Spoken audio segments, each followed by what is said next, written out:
ମାଘରେ ଅସ୍ୱାଭାବିକ ସ୍ଥିତି। 21 ବର୍ଷ ପରେ ପ୍ରଥମ ଥର ପାଇଁ ଫେବୃଆରୀର ପ୍ରଥମ 4 ଦିନରେ 34.9 ଡିଗ୍ରୀ ଛୁଇଁଲା ରାଜଧାନୀର ତାତି। 2024ର ଗ୍ରୀଷ୍ମ ପ୍ରବାହ ମନରୁ ନ ଲିଭୁଣୁ ମାଘ ମାସର ଶୀତକୁ ଭେଦି 2025ରେ ଆଉଥରେ ଫେବୃଆରୀ ପ୍ରଥମରୁ ପ୍ରଚଣ୍ଡ ରୌଦ୍ର ପ୍ରହର ଦେବା ଆରମ୍ଭ କଲାଣି। ମାଘ ସରିନାହିଁ, ହେଲେ ବାଘ ପରି ଦିନକୁ ଦିନ ଉଗ୍ର ରୂପ ନେଲାଣି ରାଜ୍ୟରେ ତାତି। ସେ ଉପାନ୍ତ ହେଉ କି ଉପକୂଳ, ଉତ୍ତର ହେଉ କି ଦକ୍ଷିଣ, ପୂର୍ବ ହେଉ କି ପଶ୍ଚିମ, ସବୁଆଡ଼େ ଖାଲି ତାତିର ରେକର୍ଡ ଭଙ୍ଗା କାର୍ଯ୍ୟକ୍ରମ ଆରମ୍ଭ ହୋଇଗଲାଣି। ଚଳିତ 27 ଜାନୁଆରୀରେ ଦକ୍ଷିଣ ଆଭ୍ୟନ୍ତରୀଣ ଓଡ଼ିଶାରେ କୋରାପୁଟର ତାତି ଦୀର୍ଘ 52 ବର୍ଷର ଇତିହାସରେ ପ୍ରଥମ ଥର ପାଇଁ 33.4 ଡିଗ୍ରୀ ସହ ସର୍ବୋଚ୍ଚ ଦିନର ତାପମାତ୍ରା ରେକର୍ଡ ହୋଇଥିଲା, ଯାହାକି 1973 ମସିହା ପରେ ପ୍ରଥମ ଥର ପାଇଁ ଅନୁଭୂତି ହେଲା। ସେହିପରି 31 ଜାନୁଆରୀରେ ଭବାନୀପାଟଣାରେ ରେକର୍ଡ ହୋଇଥିବା 34 ଡିଗ୍ରୀ ହେଉଛି 1973ରୁ 2025 ମସିହା ମଧ୍ୟରେ ଜାନୁଆରୀ ମାସର ଇତିହାସରେ ଦ୍ୱିତୀୟ ସର୍ବାଧିକ ତାପମାତ୍ରା। ସେହିପରି ଝାରସୁଗୁଡ଼ାରେ 31 ଜାନୁଆରୀରେ ରେକର୍ଡ ହୋଇଥିବା 34.4 ଡିଗ୍ରୀ ହେଉଛି ଝାରସୁଗୁଡ଼ାର ଜାନୁଆରୀ ମାସର ତୃତୀୟ ସର୍ବାଧିକ ତାପମାତ୍ରା। ହେଲେ ସବୁଠାରୁ ଚିନ୍ତାର କାରଣ ପାଲଟିଛି ରାଜଧାନୀର ଚିତ୍ର।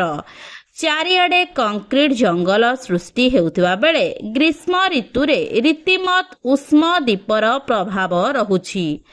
ତଥା ଗତ ବର୍ଷ ଅପ୍ରେଲ ମାସରେ ପ୍ରଥମ ଥର ପାଇଁ ରାଜଧାନୀର ପାଣିପାଗ ପର୍ଯ୍ୟବେକ୍ଷଣ କେନ୍ଦ୍ର ସ୍ଥାପନ ଠାରୁ ଅର୍ଥାତ୍ 78 ବର୍ଷର ପ୍ରଥମ ଥର ପାଇଁ ଲଗାଣ ଭାବେ 16 ଦିନ ଧରି 40 ଡିଗ୍ରୀରୁ ଅଧିକ ତାପମାତ୍ରା ଅନୁଭୂତ ହେବା ସହ ଏକ ବିରଳ ରେକର୍ଡ ସ୍ଥାପନ ହୋଇଥିଲା।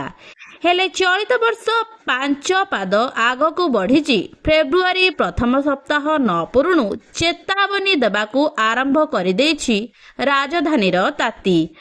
ଗତ 21 ବର୍ଷରେ ପ୍ରଥମ ଥର ପାଇଁ 2005ରୁ 25 ବର୍ଷ ଭିତରେ ଫେବୃଆରୀର ପ୍ରଥମ 4 ଦିନ 35 ଡିଗ୍ରୀ ପାଖାପାଖି ଛୁଇଁଛି ତାପମାତ୍ରା।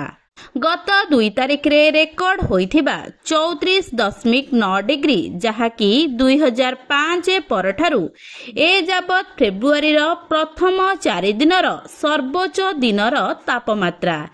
ଏମିତିକି ଫେବୃଆରୀ ତୃତୀୟ ସପ୍ତାହରେ ସାଧାରଣତଃ ତାପମାତ୍ରା ବୃଦ୍ଧି ହେବା ଆରମ୍ଭ ହୁଏ। ହେଲେ ଚଳିତ ବର୍ଷର ତାପମାତ୍ରା କିଛି ଭିନ୍ନ ତଥ୍ୟ ବୟାନ କରୁଛି।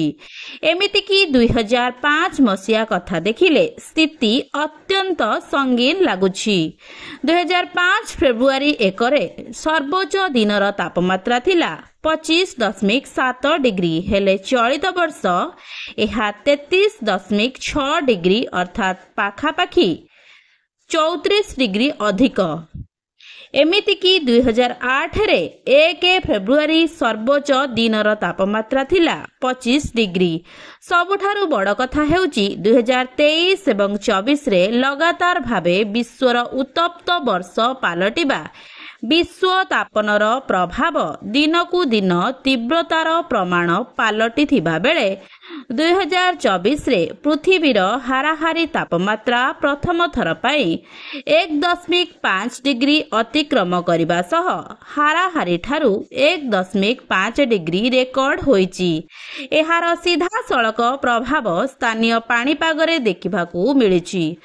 ଗତ ବର୍ଷ ରାଜ୍ୟରେ 37 ଦିନ ଧରି ଗ୍ରୀଷ୍ମ ପ୍ରବାହ ଦେଖାଦେବା ସହ ଚଳିତ ବର୍ଷ ଜାନୁଆରୀ ମାସ ଅଧାରୁ ଶୀତ ଗାୟବ ହେବା, ଯାହାକି ଜଳବାୟୁ ପରିବର୍ତ୍ତନର ସିଧାସଳଖ ପ୍ରବାହର ପ୍ରତିଫଳନ।